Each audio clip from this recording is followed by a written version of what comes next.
नमस्कार दोस्तों, मेरा नाम कुमार है और मैं आज आपके लिए लेके आया हूँ इंश्योरेंस अवेयरनेस का लेक्चर नंबर 2।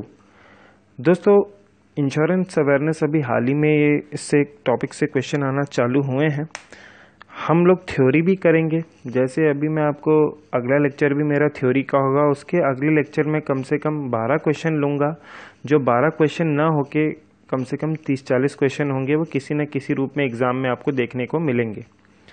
दोस्तों, हो सकता है वीडियो की क्वालिटी शुरू के 10-15 सेकंड 20 सेकंड तक क्लियर ना हो। ऐसा इसलिए है क्योंकि हमने कंप्रेशन यूज़ किया है, और इसलिए आप इस वीडियो को एग्जिट मत कीजिएगा, पूरा देखिएगा। आपको काफ़ी कुछ नया सीखने को मिलेगा। आज काफ़ी अच्छे अच्छे कॉन्सेप्ट्स हम पढ़ेंगे।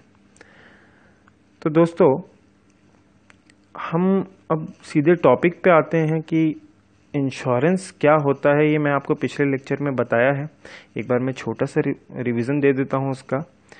देखिए, किसी भी एसेट का इंश्योरेंस हम तभी कर सकते हैं जब उस एसेट का कुछ इकोनॉमिक वैल्यू हो। मतलब सपोज मान लीजिए एक मोटर व्हीकल है, तो वो 10 लाख रुपए की है। इसका मतलब उसकी इकोनॉमिक वैल्यू क्या है? 10 लाख रुपए है। अगर आप उस मोटर व्हीकल की वैल्यू 10 लाख ना मान लीजिए वो करीबन 1990s की मारुति कार है, अब उसका तो कुछ इकोनॉमिक वैल्यू बचा ही नहीं ना, वो तो अब उसका नील है, उसको मार्केट का कुछ वैल्यू नहीं है उसका, तो हम उसका इंश्योरेंस क्या करेंगे? नहीं कर पाएंगे।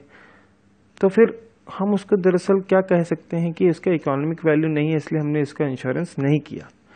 तो इंश्योरेंस सिर्फ उन्हीं चीज़ों को किया जाता है जिसको आप इकोनॉमिक वैल्यू में क्वांटिफाई कर सकें। क्योंकि मान लीजिए कल को लॉस होगा, कुछ उसमें एक्सीडेंट हो गया, कुछ हो गया, तो आप लॉस कैसे बता पाएंगे कि कितना लॉस हुआ है? जब तक आप लॉस ही नहीं बता पाएंगे, तब तक आप इंश्योरेंस कंपनी आपको कैसे कंपनसेट करेगी? इसीलिए इकोनॉमिक वैल्यू गाड़ी की होनी चाहिए, तभी हम कह सकते हैं ना कि मान लीजिए एक्सीडेंट हो गया और 5 लाख का नुकसान हो गया, उसका सारा आगे का जो है पूरा बर्बाद हो गया, उसका इंजन में प्रॉब्लम आई, वो सब जो है हम उसको क्वांटिफाई करेंगे, तभी तो हम उसका पेमेंट कर सकते हैं ना, तभी तो उस कस्टमर को हम लोग जो है कंपनसेट कर सकते हैं। इंश्योरेंस कंपनी तभी कर पाएगी। तो ये चीज़ ध्यान रखिएगा, इंश्योरेंस जो है वो किसी भी एसेट का इकोनॉमिक वैल्यू हो तभी हम कर सकते हैं। अभी हम पढ़ेंगे, वैसे उसके बारे में अभी आएगा वो, मैं आपको थोड़ा सा आपको जानकारी दे दी। तो देखिए, मान लीजिए एक आदमी है, उसने अपनी पूरी ज़िंदगी मेहनत करके एक 10 लाख की गाड़ी खरीदी। उसने एक एक पैसा जोड़ा और उसके बाद उसने गाड़ी खरीदी। तो दोस्तों, उसने पूरी ज़िंदगी पैसा बचा के तब गाड़ी खरीदी, और मान लीजिए उसका कुछ एक्सीडेंट हो गया और उसकी पूरी की पूरी गाड़ी बर्बाद हो गई। मान लीजिए खड़े खड़े गाड़ी में आग लग गई, वो बाहर निकला और कुछ शॉर्ट सर्किट हुआ और गाड़ी में आग लग गई। तो क्या होगा? क्या वो दोबारा गाड़ी खरीद सकता है कि 10 लाख की एक ही टाइम उसी टाइम पे? नहीं खरीद सकता ना। तो इसीलिए जो कस्टमर था, वो जो उसका लॉस हुआ उसको वो बियर नहीं कर सकता है। तो एक गाड़ी में आग लगना एक रिस्क ही तो है ना। तो अपना ये रिस्क, कस्टमर का ये रिस्क कि अगर गाड़ी में आग लग गई तो उसका एसेट बर्बाद हो जाएगा, वो उसको झेल नहीं सकता। तो वो क्या करता है, अपने इस रिस्क को, जो कस्टमर है जो अपने इस रिस्क को ट्रांसफर कर देता है किसको? उसको, जो कि उस रिस्क को झेल सकता है। अब वो रिस्क कौन झेल सकता है दोस्तों? Insurance company. क्योंकि इंश्योरेंस कंपनी के पास ऐसे लाखों करोड़ों कस्टमर आएंगे, वो अपने पास अपना जो एक पूल बनाएंगे कि एक इंश्योरेंस क्या होता है? एक पूल ऑफ पीपल होता है। जितने भी लोग हैं जो सेम रिस्क, जिनको सेम रिस्क जिनके लिए सेम, जैसे गाड़ी, जितने भी गाड़ी चालक हैं उन सबका रिस्क क्या है कि उनकी गाड़ी बर्बाद ना हो जाए। तो क्योंकि गाड़ी तो महंगी आती है ना, तो फिर वो सब क्या होते हैं, इकट्ठे आ जाते हैं। इकट्ठे आने के बाद वो कुछ कुछ प्रीमियम देते हैं, और वो सारा प्रीमियम कौन कलेक्ट करती है? Insurance company. क्योंकि हो सकता है उन लाखों लोगों में से 10, 15 या 1000 लोगों की गाड़ियां बर्बाद हो जाएं पूरे एक साल के अंदर सपोज। तो इंश्योरेंस कंपनी क्या करती है? उन 1 लाख लोगों से प्रीमियम लेती है, और जो 1000 लोग हैं उनको जो है कंपनसेट कर देती है। तो एक तरह से क्या हो रहा है, ये इंश्योरेंस में क्या होता है, रिस्क ट्रांसफर हो रहा है from someone who cannot bear it to someone who has the capacity to bear that risk। और ऐसा इंश्योरेंस कंपनी क्यों करेगी? वो इसलिए करेगी क्योंकि कस्टमर्स उसको क्या दे रहे हैं? कंसिडरेशन दे रहे हैं। मतलब क्या दे रहे हैं? प्रीमियम दे रहे हैं। तो ध्यान रखिए, प्रीमियम को ही कंसिडरेशन भी कहा जाता है। ये इंश्योरेंस अवेयरनेस के अंदर मैं आपको एक चीज़ बता दूं कि प्रीमियम जो होता है उसके लिए एक दूसरा टेक्निकल टर्म कंसिडरेशन भी है। कई बार आपको ऑप्शन में प्रीमियम दिखेगा, कई बार आपको ऑप्शन में कंसिडरेशन दिखेगा, तो ये चीज़ ध्यान रखिएगा। तो मैंने देखिए लिखा भी है, in simple terms insurance is a process of passing और transferring the risk of incurring loss by the owner who can not bear the risk of an asset to the other party, जो कि कौन है, insurance company, who can bear the risk in return for a consideration. मतलब कि क्या, जो owners जो होंगे वो क्या करेंगे, कुछ कुछ कंसिडरेशन देंगे, प्रीमियम देंगे किसको, इंश्योरेंस कंपनी को, ताकि इंश्योरेंस कंपनी उनको ये आश्वासन दे सके या एक प्रॉमिस दे सके कि अगर आपका इस पीरियड में, जो भी हमने पीरियड कवर किया है, इस पीरियड में अगर आपका कुछ लॉस होता है गाड़ी का, तो हम उसको कंपनसेट करेंगे। ऐसे पूरा बहुत सारे लोग आएंगे ना इंश्योरेंस कंपनी के पास, समझ रहे हैं ना आप। अगला आप देखिए, instead of the people sharing similar risk coming together on their own, मतलब कि ऐसा नहीं है कि सारे लोग आपस में इतना, क्या है, एक तरह से इंश्योरेंस कंपनी एक इंटरमीडियरी हो गई कि यहाँ पे आप सब के सब जो भी सिमिलर रिस्क, जो भी लोग हैं जिनके सिमिलर रिस्क हैं, वो सब एक जगह आ जाएं इंश्योरेंस कंपनी के पास, और जो है insurance company as an intermediary काम करेगी। और क्या होगा, जो मेंबर्स हैं जो सेम रिस्क के अंदर जो हैं, वो सब क्या करेंगे, कंट्रीब्यूट करेंगे मनी, जो कि हम लोग प्रीमियम कहते हैं उसको। एक पूल बनाएगी इंश्योरेंस कंपनी, उसके अंदर वो पैसा सबसे लेगी कि लो भाई तुम्हारा इतना है, तुम्हारा इतना है, तुम्हारा इतना है, तुम्हारा इतना है, और जिस भी मेंबर का लॉस होगा उसको कंपनी जो है पे कर देगी, कंपनसेट करेगी। क्योंकि मान लो अगर 1 लाख गाड़ियां हैं तो 1 लाख की 1 लाख पूरे के पूरे साल में सारी गाड़ियों का एक्सीडेंट हो जाएगा, ऐसा तो नहीं होगा, क्योंकि इंश्योरेंस क्या है, प्रोबेबिलिटी के ऊपर है। और प्रोबेबिलिटी, रोड पे गाड़ियां चलती हैं, आप देखते हैं डेली गाड़ियां चलती, तो क्या जितनी भी गाड़ियां चलती सबका एक्सीडेंट हो जाता है क्या, ऐसा नहीं होता है, ऐसा नहीं होता है। तो इंश्योरेंस कंपनी प्रोबेबिलिटी के ऊपर चलती है। तो प्रीमियम कैसे निकाले जाते हैं, ये सब कैसे कौन निकालता है, ये सब हम आगे पढ़ेंगे, अभी हम एक ओवरव्यू ले रहे हैं, ठीक है। तो आप इसको पूरा भी पढ़ सकते हैं। Instead of the people sharing similar risk coming together on their own, the insurance company acts as an intermediary and brings them together.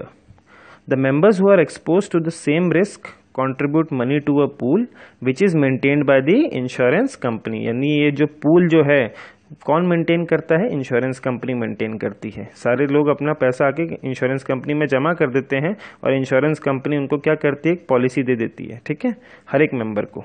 तो each member's contribution is known as premium, यानी कि हर मेंबर का जो भी contribution वो देगा वो क्या है, उसका प्रीमियम होगा। जब कोई भी आदमी अगर इसमें किसी का कोई लॉस किसी भी कस्टमर का हुआ, तो इंश्योरेंस कंपनी क्या करेगी, कंपनसेट कर देगी फ्रॉम द कॉमन पूल, जो कॉमन पूल बनाया था उसमें से ही पैसा निकाल के उसको दे देगी जिनका लॉस होगा। In this way, the risk is spread among the members of the group, and the probable big impact on one is reduced to smaller manageable impacts on all। मतलब कि अगर एक आदमी है उसके पास इंश्योरेंस नहीं है तो फिर वो पूरा का पूरा उसके ऊपर बर्डन आ जाएगा ना। पर अगर उसके पास इंश्योरेंस है तो ये जो उसका रिस्क है वो सब में बट गया, मतलब सबके ऊपर वो रिस्क चला गया बराबर बराबर, भाई इसका भी सबके ऊपर वो बट गया है। आप समझ रहे हैं ना। तो जितने ज़्यादा मेंबर्स होंगे उतना ही आसान है शेयर करना रिस्क को। सपोज मान लीजिए 100 आदमी हैं, 100 आदमियों का आपका जो है 100 रुपया प्रीमियम आ रहा था। अगर 1000 आदमी होंगे तो 10 रुपये प्रीमियम आएगा, है ना, समझ रहे हैं आप। ठीक है, 10 रुपये 15 जो भी आएगा वो कैसे निकालते हैं मैं आपको बताऊंगा, और क्यों निकालते हैं, कौन निकालते हैं, ये भी मैं आपको आगे बताऊंगा। ठीक है, तो जितने ज़्यादा नंबर ऑफ मेंबर्स हैं उतना ही ईजी रहेगा शेयर करना रिस्क को। ठीक है, चलिए अब हम आगे बढ़ते हैं दोस्तों मैं एक चीज़ और आपको बताना, मैंने पिछले लेक्चर में भी आपको बताया था, एक बार फिर मैं रिपीट कर देता हूँ क्योंकि आप ये नया पढ़ रहे हैं एकदम, तो मैं बार बार कुछ चीज़ें रिपीट कर रहा हूँ ताकि आपके इसमें ब्रेन में ये चीज़ चली जाए, हैमर हो जाए कि ये ऐसा है। इंश्योरेंस जो होता है वो अनसर्टेन इवेंट्स के लिए होता है। ये कई बार एग्ज़ाम में क्वेश्चन आया है और आएगा भी, देखिएगा किसी न किसी एग्ज़ाम में आता ही है कि इंश्योरेंस किस लिए होता है, अनसर्टेन इवेंट्स के लिए या सर्टेन इवेंट्स के लिए। तो फिर इसका आंसर क्या होगा, अनसर्टेन इवेंट्स के लिए। जो चीज़ सर्टेन है, जो हमें पता है कि होनी ही है, तो फिर उसका इंश्योरेंस थोड़ी ना हो सकता है, क्योंकि उसमें तो हमें पता है लॉस होना ही है। कुछ भी अनएक्सपेक्टेड है ही नहीं, एक्सपेक्टेड है कि भाई बर्बाद होना है, तो उसका इंश्योरेंस आप कैसे कर सकते हो। इसीलिए देखिए, जैसे अर्थक्वेक है, उसके ऊपर क्या आपका कंट्रोल है, क्या नहीं है ना, तो it is an unexpected event. अगर आग, फैक्ट्री है उसमें आग लग गई ड्यू टू शॉर्ट सर्किट, तो that is an unexpected event. हमें थोड़ी ना पता कब शॉर्ट सर्किट हो जाए या ये हो जाए, तो that is also an unexpected event. पर अगर आप आग खुद होके लगा रहे हो तो वो दैट इज वो not covered, that is not covered. उसको अगर खुद होके इंश्योर्ड जो है अपनी प्रॉपर्टी को आग लगाता है तो इसको कहते हैं आर्सन, ARSON, आर्सन, और ये इंश्योरेंस कवर नहीं करता है। ठीक है, आर्सन क्या कर रहा है, आप डेलिबरेटली कर रहे हो, खुद अपनी प्रॉपर्टी बर्बाद कर रहे हो। It is not expected from you. आप खुद ही इंश्योरेंस का फायदा उठाने के लिए फ्रॉड कर रहे हो, आप खुद की प्रॉपर्टी को आग लगा के, ताकि आप इंश्योरेंस का बेनिफिट ले सको। ये गलत है दोस्तों। जैसे अभी हमने सब बात किया, मोटर के व्हीकल की बात करी, इसी तरह एक ह्यूमन बींग्स है। ह्यूमन बींग भी तो एक एसेट ही है ना। ह्यूमन बींग्स जो है वो भी एक एसेट है। कैसे? क्योंकि अगर वो मान लीजिए एक आदमी कमा रहा है, अगर उसकी डेथ हो गई तो उसकी जो फैमिली मेंबर्स हैं जो अर्निंग, सपोज सोल मेंबर है जो अर्निंग है, अगर वो उसकी डेथ हो गई तो फिर that is a loss to the family ना। अब फैमिली कहाँ से खाएगी, क्या करेगी, ये सब लॉस हो गया ना, एक फैमिली को जो है इकोनॉमिक लॉस हो गया। तो ह्यूमन बींग्स भी एक एसेट ही हैं। तो देखिए, ह्यूमन बींग्स के अंदर जो है प्रीमियम जो है कैसे इन्फ्लुएंस होगा, बाय द फॉलोइंग फैक्टर्स। मान लीजिए चलिए मेडिक्लेम की बात करते हैं। मेडिक्लेम पॉलिसी आपने सुनी होगी। मेडिक्लेम क्या होता है दोस्तों? Mediclaim policy health insurance policy भी किसको कह सकते हैं। इसको क्यों मेडिक्लेम कहते हैं बाद में बताऊंगा आपको। हेल्थ इंश्योरेंस पॉलिसी ये तो आप सभी के पास होती है, ज़्यादातर सब जानते ही होंगे, नहीं पता तो आप जानते ही हैं कि हेल्थ इंश्योरेंस क्या, अगर कुछ हेल्थ इश्यूज आ जाते हैं, उसके कारण हॉस्पिटलाइजेशन हो जाता है, तो उसका जो क्लेम है वो आप इंश्योरेंस कंपनी से कर सकते हैं। ठीक है, अगर आपके पास प्रोवाइडेड आपके पास वैलिड पॉलिसी, अगर आपका पीरियड जो है एक्सपायर हो गया, आपने रिन्यू नहीं कराई पॉलिसी, और आप बोलें कि नहीं मेरे पास तो पुरानी पॉलिसी, तो ऐसा नहीं है। जब भी आप हॉस्पिटलाइज हैं, सपोज मान लीजिए आज हॉस्पिटलाइज हुए, तो आज के दिन आपकी पॉलिसी वैलिड होनी चाहिए। ठीक है ना। अगर आपकी पॉलिसी मान लीजिए परसों ही खत्म हो गई है और आप आज एडमिट हुए हैं, तो आप कंपनी को ये नहीं बोल सकते कि नहीं ये तो 2 दिन पहले खत्म हो गई है तो आप मेरे को कवर दे दो, ऐसा नहीं है।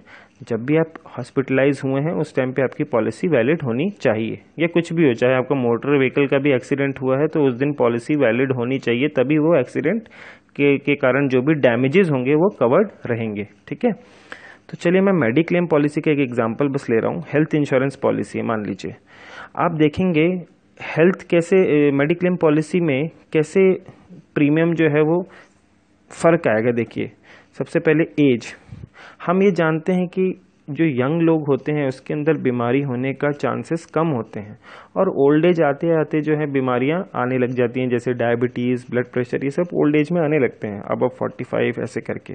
तो आप देखेंगे अगर उनको ओल्डर पीपल को जो 45 से अबव हैं उनको क्या होगा, डायबिटीज़ और ये होने के ज़्यादा चांसेस हैं, तो उसके कारण किडनी की प्रॉब्लम, हार्ट की प्रॉब्लम होने के भी ज़्यादा चांसेस होते हैं। तो एक बात बताइए, तो ज़्यादा रिस्क कब है इंश्योरेंस कंपनी के लिए? जब शुरू में 30s में या 40s में आदमी है तो उस टाइम पे उसके बीमार होने के या हॉस्पिटलाइज होने के कम चांसेस हैं।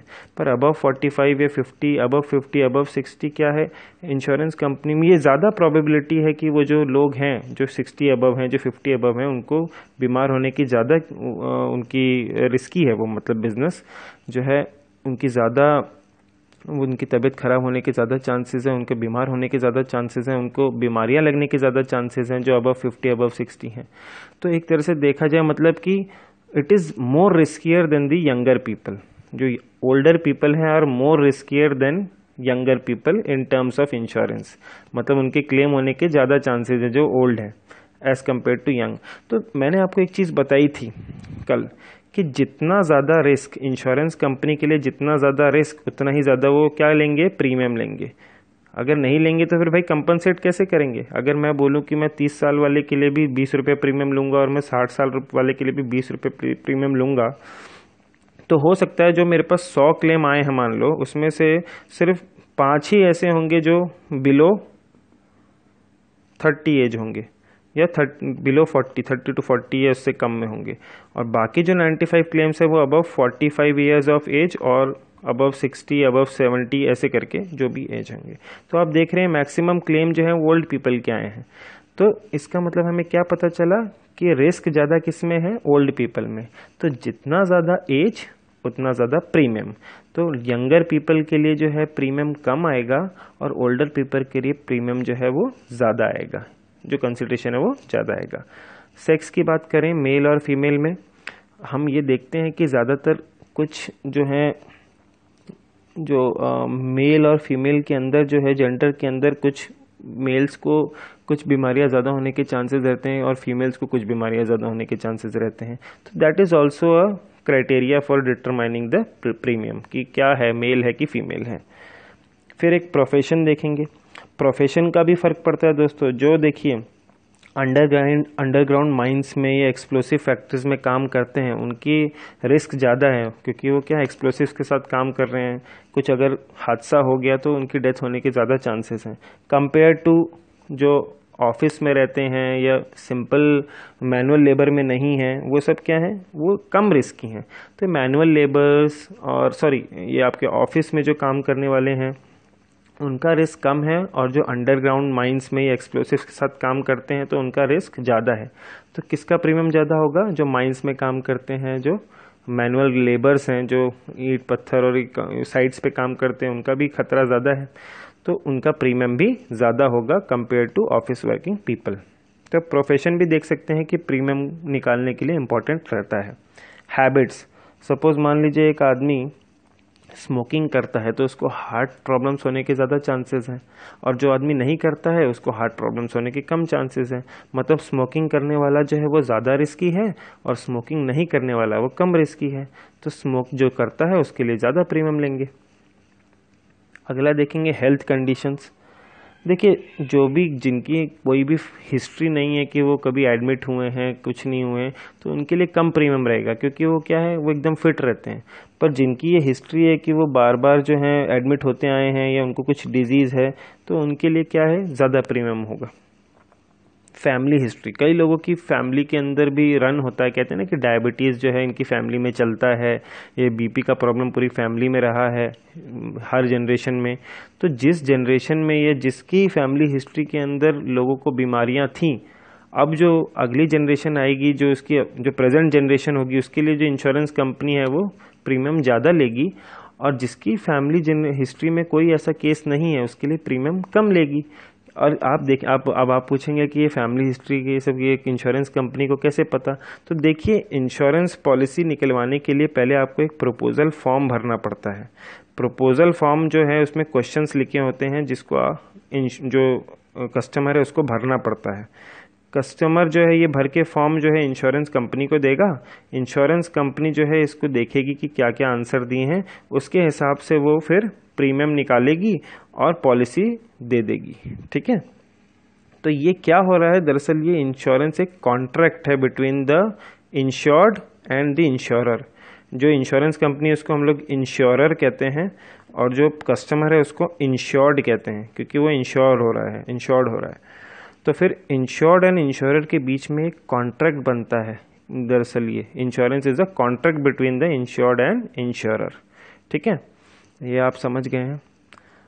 देखिए प्रीमियम ये सब अब कैसे निकाले जाते हैं दोस्तों, यही अब चीज़ है। मान लीजिए अब क्या कोई ऐसे आके बता देता है कि प्रीमियम कैसे निकाला जाए, कैसे। देखिए सपोज मान लीजिए, अब सब भूल जाइए, सपोज मान लीजिए मेडिक्लेम पॉलिसी आज तक थी ही नहीं, तो सबसे पहले साल मेडिक्लेम पॉलिसी मान लीजिए मैं इस साल स्टार्ट कर रहा हूँ, मैंने 100 लोगों को मेडिक्लेम पॉलिसी दी। अब 1 साल पूरा बीत जाएगा।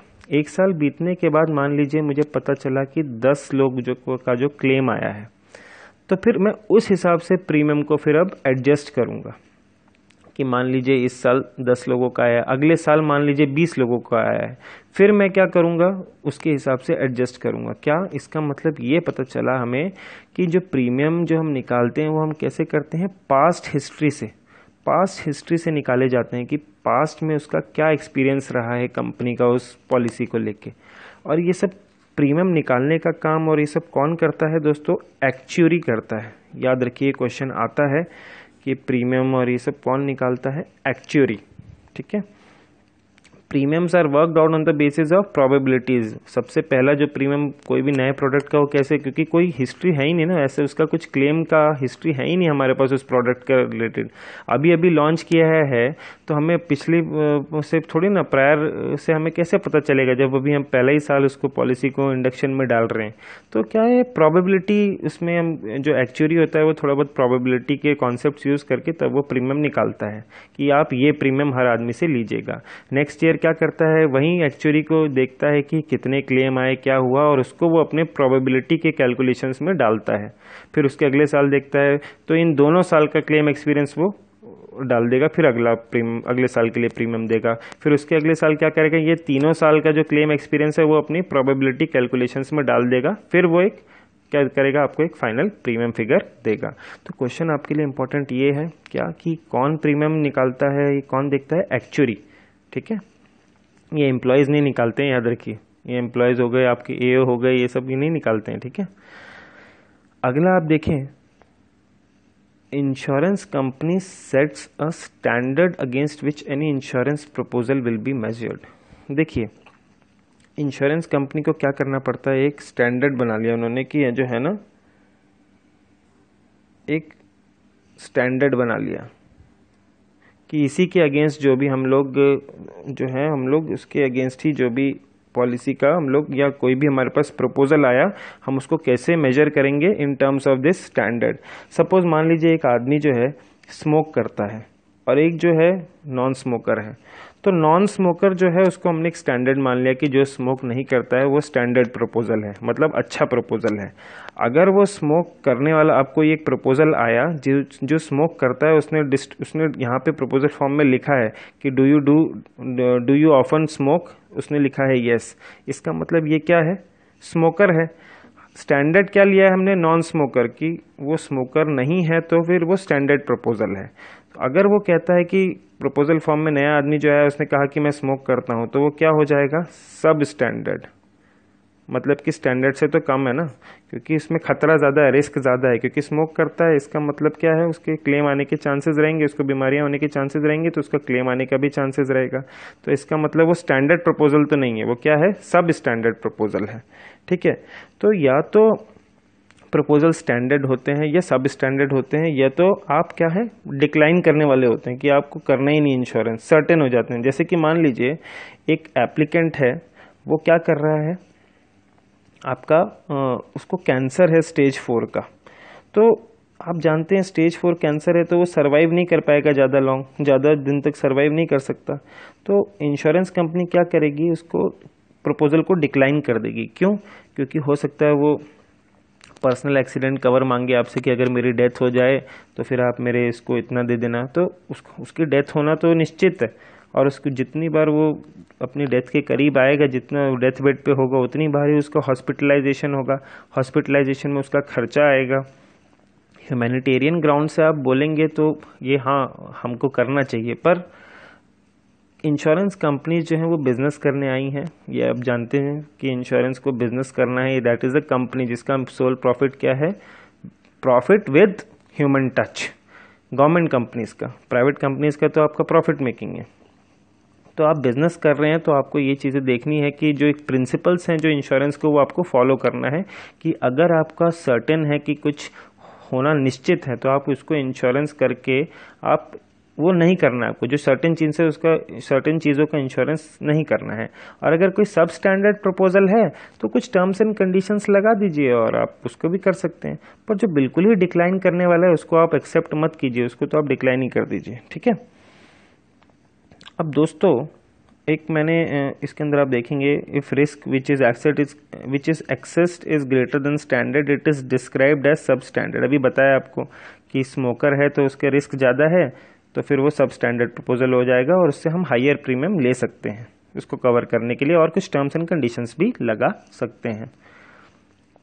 फिर हम बात करते हैं स्मोकिंग इज कंसिडर्ड अ हाजर्ड। अब हाजर्ड क्या होता है, हजार्ड आपका क्या होता है दोस्तों? देखिए मान लीजिए कि फैक्ट्री है, ये फैक्ट्री जो है इसके अंदर आग लग जाए, आग लग जाना मतलब आग लग सकती है ना, तो आग इसके लिए क्या है, फायर इज अ पेरिल। मतलब कि खतरा है, मतलब पेरिल्स है। तो इंश्योरेंस पॉलिसी, फायर पॉलिसी क्या करेगी, पेरिल्स को कवर करेगी। तो fire is a peril for the factory, कि आग लग सकती है, वो एक खतरा है, खतरे को मतलब कहते हैं पेरिल। अब हाजार्ड क्या होता है दोस्तों, hazard is something which increases the peril, the which increases the occurrence of peril, मतलब कि जो ऐसी चीज जो कि पेरिल को होने में बढ़ावा दे, उसको हम लोग हाजार्ड कहते हैं। जैसे कि मान लीजिए अगर इस फैक्ट्री में आग लगने का चांसेस रहता है कभी भी, ठीक है ना, पर अगर आप एकदम इसके फैक्ट्री के ऐसे ज्वलनशील जो इन्फ्लामेबल सब्सटेंसेस है उसके पास जाके स्मोक करोगे, तो फिर ये क्या है, smoking is a hazard to this industry, ठीक है ना, टू दिस पेरिल, कि ये क्या करेगा, उसको आग लगने में सपोर्ट कर सकता है स्मोकिंग। उसका कोई भी फ्लेक जाके अगर आपका किसी ऐसे ज्वलनशील इन्फ्लामेबल में घुस गया तो पूरा आग लगा देगा, है ना। तो हाजार्ड जो है वो आपको कंट्रीब्यूट करता है पेरिल होने में, ठीक है।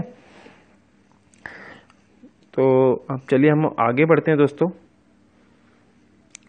देखिए ये तो आपको बता दिया मैंने कैंसर वाला, और ये दोस्तों एक चीज़ और है, हाजार्ड और पेरिल अच्छे से याद रख लीजिए, ये एग्जाम में काफ़ी आता है कि what is peril and what is hazard. तो hazard is what which contributes to the occurrence of peril, ठीक है। और पेरिल क्या होता है, वो जो भी ऐसे ऐसी इट इज़ व्हाट, पेरिल क्या होता है आपका, किसी भी प्रपोजल के लिए, आई मीन किसी भी, जैसे फायर हम इंश्योरेंस की बात कर रहे हैं, सॉरी ये फैक्ट्री की बात कर रहे हैं, तो फैक्ट्री में क्या क्या खतरे सॉरी थोड़ा सा मैं भूल रहा था, खतरे हिंदी वर्ड में भूल गया था, खतरे क्या क्या हो सकते हैं, दैट इज पेरिल्स। जैसे कि एक फैक्ट्री बिल्डिंग के लिए क्या क्या खतरा हो सकता है, फायर एक खतरा है, अर्थक्वेक हो जाए तब भी खतरा है, जो भी नुकसान में बदल जाए दैट इज अ खतरा टू द कंपनी, ठीक है ना।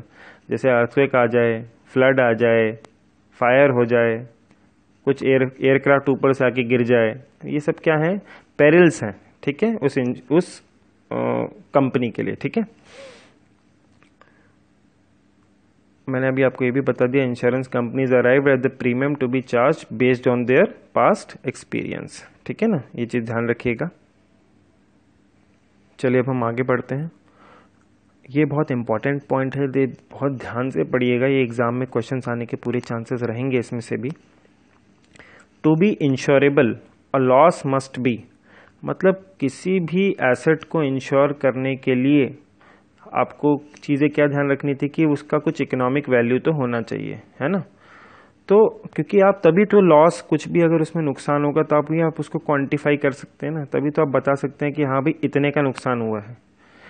तो देखिए टू बी इंश्योरेबल, कोई भी किसी भी चीज़ को इंश्योर करने के लिए a loss must be, to be insurable a loss must be क्या, likely to occur by chance, मतलब कि जो है जो भी पेरिल होगा वो जो है वो likely to occur by chance, मतलब अनसर्टेन होना चाहिए, प्रोबेबिलिटी उसकी कुछ होनी चाहिए।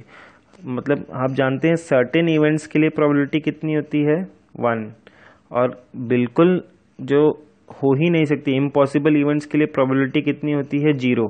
तो ये 0 से 1 के बीच में जो है आपका प्रोबेबिलिटी होनी चाहिए for a thing to be insured, ठीक है ना। क्योंकि अगर 1 हो जाएगी, प्रोबेबिलिटी 1 हो गई तो इसका मतलब तो पक्का ही खत्म हो गया, मतलब डिस्ट्रॉय ही हो जाएगा। और 0 रहेगी प्रोबेबिलिटी तो इसका मतलब कुछ होने का चांस ही नहीं है ना, चांस ही नहीं है। चांस मतलब ये फुल चांस की तो होना ही है, सर्टेन इवेंट है। और 0 क्या है, मतलब इम्पॉसिबल। तो इम्पॉसिबल और सर्टेन के बीच में तो आप कवर कर सकते हो ना, कि जो बिल्कुल ही नहीं हो सकता वो तो आप करोगे नहीं उसका इंश्योरेंस, हमें पता है कि वो तो कभी होना ही नहीं है, तो हम क्यों उसका इंश्योरेंस करें, उसका नुकसान कभी नहीं होना, तो हम उसका इंश्योरेंस क्यों कराएंगे, वो तो बेवकूफ़ी है। और होना ही है, हमें पता है कि उसका होना ही है, उसका जो है नुकसान होना ही होना है, तो हम उसका भी इंश्योरेंस नहीं करेंगे। तो इन दोनों वैल्यूज़ के 0 से 1 के बीच की वैल्यूज जो है वो होनी चाहिए, तो वही आपका प्रोबेबिलिटी होता है। प्रोबेबिलिटी क्या होता है, 0 से 1 के बीच की वैल्यू होती है। आप मैथ्स के स्टूडेंट हैं, आप सब जानते ही हैं। तो टू बी इंश्योरेबल जो लॉस होना चाहिए, it is likely to occur by chance, मतलब कि अनएक्सपेक्टेड होना चाहिए। आइडेंटिफिएबल इन टाइम, कि कब हुआ ये भी आपको बताना जरूरी है, मतलब आज अगर हुआ है तो आज का दिन है, ये सब आपको टाइम डेट ये सब आपको बता सकते हैं आप। क्वांटिफिएबल एज एन अमाउंट, अभी मैं आपको समझा चुका हूँ इसके बारे में कि क्वांटिफाई होना चाहिए as an amount. Significant in terms of amount, ठीक है ना, सिग्निफिकेंट होना चाहिए। अब मान लीजिए देखिए दोस्तों, क्या होता है, कभी भी जो ये आपकी एक मान लीजिए गाड़ी है, ठीक है, ये मान लीजिए टू व्हीलर है सपोज, ठीक है ना। अब ये टू व्हीलर है, इसका मान लीजिए 50,000 रुपये का इंश्योरेंस आपने करवा रखा है, गाड़ी की वैल्यू 50,000 का इंश्योरेंस करा रखा है। अब क्या हो गया, इसका जो टेल लाइट है ना, वो जो आपकी टेल लाइट या वो टूट गई, वो आता है आपका 50 रुपये का। अब आप इंश्योरेंस कंपनी के पास पहुंच गए कि जी मेरी टेल लाइट टूट गई, मेरे को 50 रुपये का कंपनसेशन दो। अब इंश्योरेंस कंपनी का आदमी नहीं आता है, इंश्योरेंस मान लीजिए जैसे ही आपका क्लेम होता है गाड़ी का, आप इंश्योरेंस कंपनी को इंटीमेट करते हैं कि जी मेरा पॉलिसी नंबर ये है, और आप जो है इसका कंपनसेशन के लिए आप जो भी प्रोसीजर है वो करिए। तो जैसे ही क्लेम इंटीमेशन कस्टमर की तरफ से इंश्योरेंस कंपनी को मिलता है, इंश्योरेंस कंपनी क्या अपॉइंट करती है, सर्वेयर। सर्वेयर वो लोग होते हैं जो क्लेम को जो एसेस करते हैं कि कितना क्लेम हुआ है, क्या हुआ है। क्योंकि सर्वेयर लोग क्या होते हैं, सपोज ये सर्वेयर कौन हो सकता है, एक मैकेनिकल इंजीनियर हो सकता है, ये ऑटोमोबाइल इंजीनियर हो सकता है, जो कि इस मोटरसाइकिल को अच्छे से जानता है कि कौन सा पार्ट क्या है, उसमें कितना डिप्रिसिएशन लगाना चाहिए, उसमें कितना वियर एंड टियर है। इंश्योरेंस वियर एंड टियर को कवर नहीं करता, इसलिए जो भी होगा आपको मिलेगा डिप्रिशिएटेड वैल्यू मिलेगा, ठीक है ना। तो ये कौन कौन करता है, सर्वेयर करते हैं। जो सर्वेयर जो है वो लॉस को एसेस करते हैं कि कितना लॉस हुआ है। सपोज मान लीजिए इसने जो भी फिर वो एक रिपोर्ट बनाता है, रिपोर्ट अपनी तैयार होने के बाद वो कंपनी को सबमिट कर देता है कि जी मैंने सर्वे किया है और इसका जो है इतना इतना लॉस हुआ है मेरे हिसाब से। फिर जैसे ही सर्वेयर की रिपोर्ट आ जाती है तो कंपनी जो है वो कस्टमर के अकाउंट में उसको ट्रांसफ़र कर देती है। तो दरअसल आप देख रहे हैं कि जो भी ये काम करता है वो सर्वेयर करता है। तो सर्वेयर को कंपनी को पैसे देने पड़ेंगे ना, तभी तो वो काम करेगा।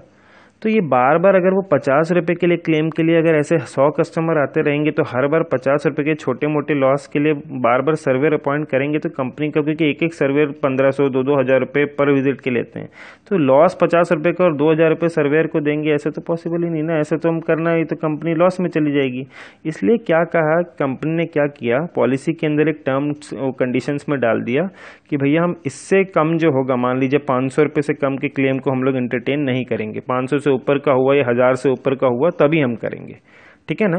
तो ये जो है इंश्योरेंस ने इसलिए किया ताकि छोटे मोटे क्लेम जो है जो कस्टमर खुद अपना बियर कर सकता है वो कंपनी के पास ना आए, ठीक है। अगला सवाल, अगला आप देखेंगे ट्रांसफर ऑफ इंश्योरेंस। देखिए इंश्योरेंस किस लिए लिया जाता है, इंश्योरेंस किस लिए लिया जाता है, ताकि जो लॉस हो किसी पर्सन को वो उसको कंपनसेट कर सके। इंश्योरेंस जो है, इंश्योरेंस कंपनी जो है उस कस्टमर को कंपनसेट कर सके, ठीक है, क्योंकि वो उसका बर्डन सह नहीं सकता है वो कस्टमर, तभी तो वो इंश्योरेंस कराता है। अगर बर्डन सह लेगा तो इंश्योरेंस ही नहीं कराएगा। सपोज मान लीजिए मेरे पास एक टू व्हीलर है, मैंने उसका टू व्हीलर का इंश्योरेंस कराया। अब ठीक है, अब मेरे 1 साल के लिए मैंने इंश्योरेंस कराया, 1 ईयर के लिए। 6 महीने बाद मैंने क्या किया, उस गाड़ी को बेच दिया